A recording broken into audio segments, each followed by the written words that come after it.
là, en février.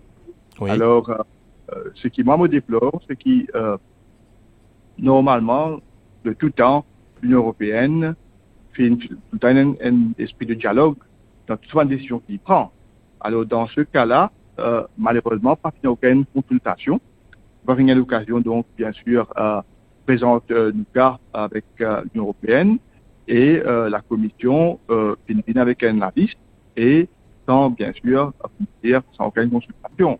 Et surtout qu'il là, nous avons une période que le monde entier est affecté par la pandémie de Covid-19 et nous tout connaissons à Maurice qui manière l'économie est très touchée par ta problème-là. Donc, le timing aussi est très, très mal choisi. Alors, pour nous, nous souhaiter, bien sûr, qu'avant toute décision pareille, il y ait une consultation. Or, ça n'a pas été le cas. D'ailleurs, comme vous dites, les documents qui viennent publiés par l'Union européenne hier, après qu'ils annoncent cette liste-là, les dire qu'ils viennent établir une méthodologie pour déterminer la situation des 20 pays concernés. Et dans ce propre document, il y a mention qui, avant toute décision, engage à consulter tout un État concerné. Alors, il y a une contradiction dans la manière que tu procéder. Alors, on engage pour, bien sûr, joindre l'ambassadeur pour demander certains éclaircissements, clarifications.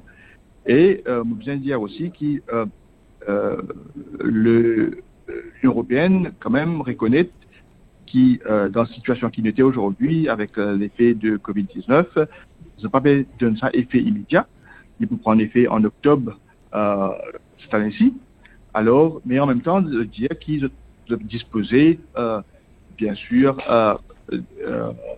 initier une discussion avec l'État concerné. Donc, nous avons gagné l'occasion, à partir de maintenant, commencer une consultation. Mais ça aurait dû faire avant. Il y a une tentative aussi que depuis quelques temps, depuis quelques années déjà, pour essayer nous aussi à notre juridiction, pour qu'ils savent bénéficier les autres juridictions côté pays de l'Union européenne et d'avoir un intérêt direct. Écoutez, moi, je viens de dire déjà, Maurice, nous avons fait beaucoup d'efforts pour mettre nous en conformité avec tout un standard qui est établi par une institution internationale, que ce soit OCDE, soit FATF lui-même et l'Union européenne. Donc, on vient de dire, en ce qui concerne une recommandation de FATF, sur 40 recommandations sur l'espace d'une année, Maurice, nous faisons maintenant en conformité 35 sur les 40. Et sur les 40, il y en a 6 qui vont une recommandation très importante, et nous assistons nous en conformité totalement.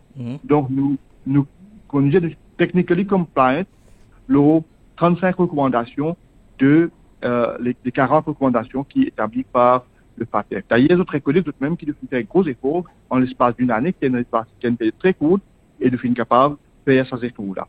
Maintenant, nous avons aussi ce qu'on appelle, nous devons démontrer, quand nous mettons en place une mesure, une législation, qu'il peut apporter un résultat, ce qu'on appelle un effectiveness.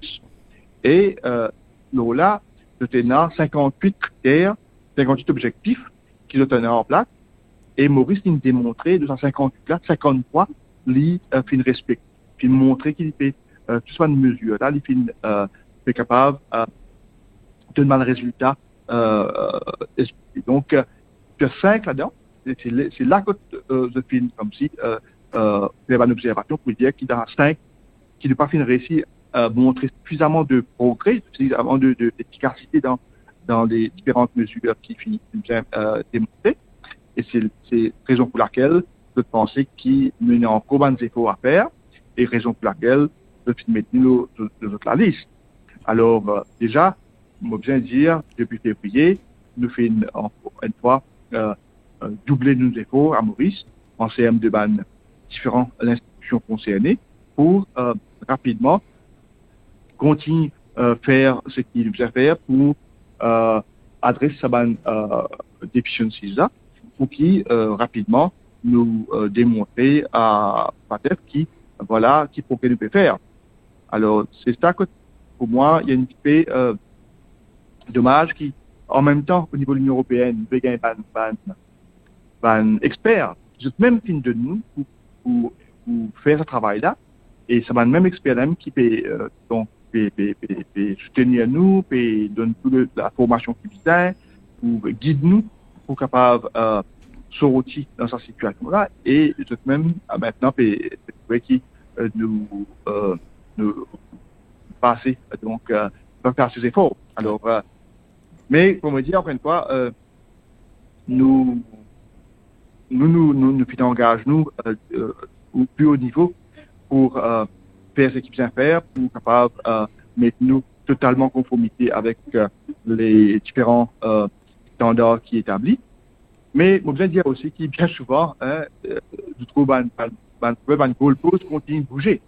Nous faisons des échos dans un aspect, nous d'autres choses juste malheureusement nous vivons dans un monde qui est très compétitif, il y a beaucoup d'intérêt. Nous devons continuer, nous finissons tout le temps démontrer qu'il y a une juridiction qui est crédible, une juridiction qui nous est capable de faire confiance. Nous finissons tout le temps démontrer la transparence et nous avons une infrastructure institutionnelle qui est crédible. Alors, nous pouvons continuer démontrer ça genre d'engagement là. Parce que tout bon opérateur et tout bon investisseur, il nous risque toujours une juridiction, allons dire, crédible et peut respecter tout bon norme qui est établie par une institution internationale. Merci, Monsieur le ministre. Mokoné Opial au Conseil ce matin. Et la question sera bien évidemment débattue également. Merci pour toutes ces précisions ce matin.